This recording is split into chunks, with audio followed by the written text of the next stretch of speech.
اعوذ باللہ من الشیطان الرجیم بسم اللہ الرحمن الرحیم رب اشرح لی صدری ویسر لی امری واحلل عقدۃ من لسانی یفقہوا قولی۔ 22 ربیع الثانی اسلامی تاریخ، دوسری بیعت عقبہ۔ مدینہ منورہ میں حضرت مصعب بن عمیر رضی اللہ تعالی عنہ کی دعوت اور مسلمانوں کی کوشش سے ہر گھر میں اسلام اور پیغمبر اسلام کا تذکرہ ہونے لگا تھا۔ لوگ اسلام کی خوبیوں کو دیکھ کر ایمان میں داخل ہونے لگے تھے۔ سن 1390 میں مصعب بن عمیر رضی اللہ تعالی عنہ 70 سے زیادہ مسلمانوں پر مشتمل ایک جماعت لے کر حج کرنے کی غرض سے مکہ آئے۔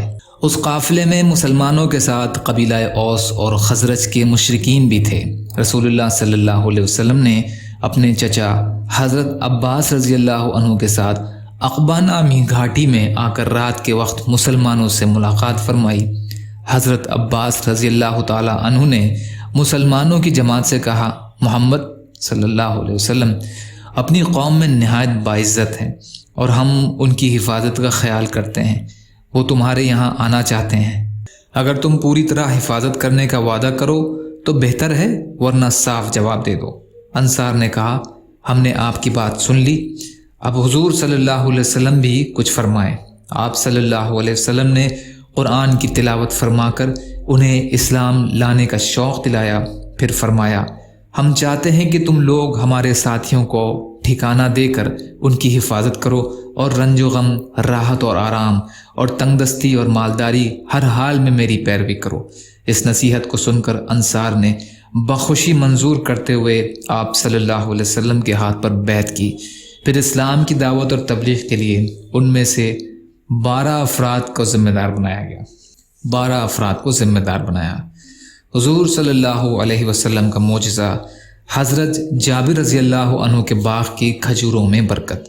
حضرت جابر رضی اللہ عنہ فرماتے ہیں کہ میرے والد غزوہ احد میں شہید ہو گئے، لیکن اپنے پیچھے اتنا قرضہ چھوڑ گئے کہ میرے باغ کی کھجوروں سے وہ قرضہ ادا ہونا مشکل تھا، اور ادھر کھجور کاٹنے کا وقت آ پہنچا تو آپ صلی اللہ علیہ وسلم کے پاس آیا اور ساری حالت آپ صلی اللہ علیہ وسلم کے سامنے رکھی۔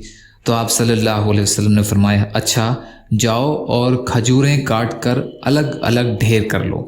میں گیا اور ایسا ہی کیا۔ پھر حضور صلی اللہ علیہ وسلم آئے اور سب سے بڑے ڈھیر کا 3-4 چکر لگایا اور پھر اس کے پاس بیٹھ گئے اور فرمایا، اپنے قرض خواہوں کو دینا شروع کرو۔ میں نے اس میں سے تول کر دینا شروع کیا۔ اللہ تعالیٰ نے میرے والد کا کل قرضہ ادا کر دیا، لیکن جتنا ڈھیر تھا سب بچ گیا، اور جس پر رسول اللہ صلی اللہ علیہ وسلم تشریف فرما تھے، قسم بخدا وہ ایسا ہی رہا، ایک کھجور بھی اس کی کم نہ ہوئی۔ بخاری کی روایت ہے۔ جابر بن عبداللہ رضی اللہ عنہ روایت کرتے ہیں، ایک فرض کے بارے میں، دین میں نماز کی اہمیت۔ رسول اللہ صلی اللہ علیہ وسلم نے فرمایا، دین بغیر نماز کے نہیں ہے۔ نماز دین کے لیے ایسی ہے جیسا آدمی کے بدن کے لیے سر ہوتا ہے۔ طبرانی کی روایت ہے۔ ابن عمر رضی اللہ عنہ روایت کرتے ہیں۔ ایک سنت کے بارے میں، جنت حاصل کرنے کے لیے دعا کرنا۔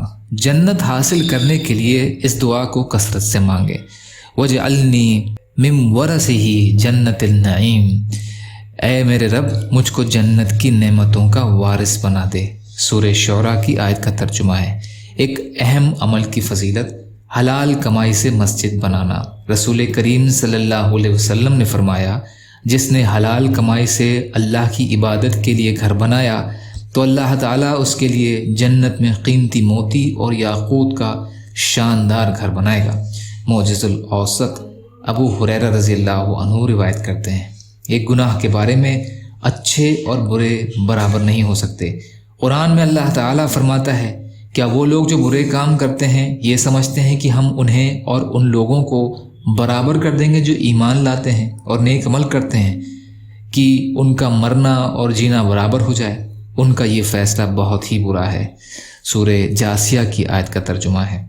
آخرت کے بارے میں، ہمیشہ کی جنت اور جہنم۔ رسول اللہ صلی اللہ علیہ وسلم نے فرمایا، اللہ تعالیٰ جنتیوں کو جنت میں داخل کر دے گا اور جہنمیوں کو جہنم میں داخل کر دے گا۔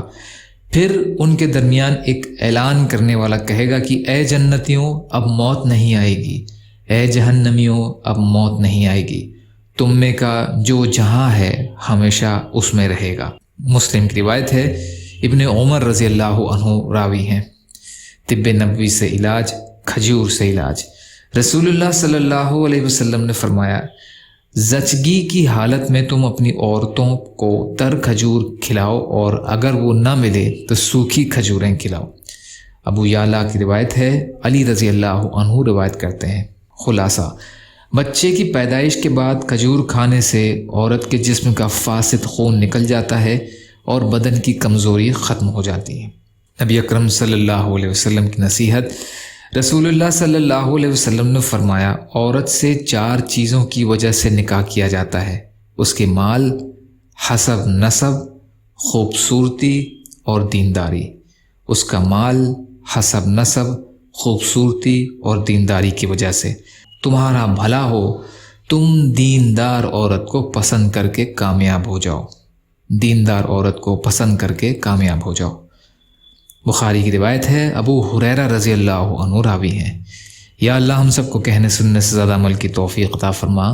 یا اللہ جو مظلوم ہیں، پریشان حال ہیں، بیمار ہیں، قرض میں ہیں، بے روزگار ہیں، محتاج ہیں، ان کی مدد فرما۔ یا اللہ دنیا اور آخرت کی تمام خیر عطا فرما برحمتک یا ارحم الراحمین۔ لا الہ الا اللہ محمد رسول اللہ۔ السلام علیکم۔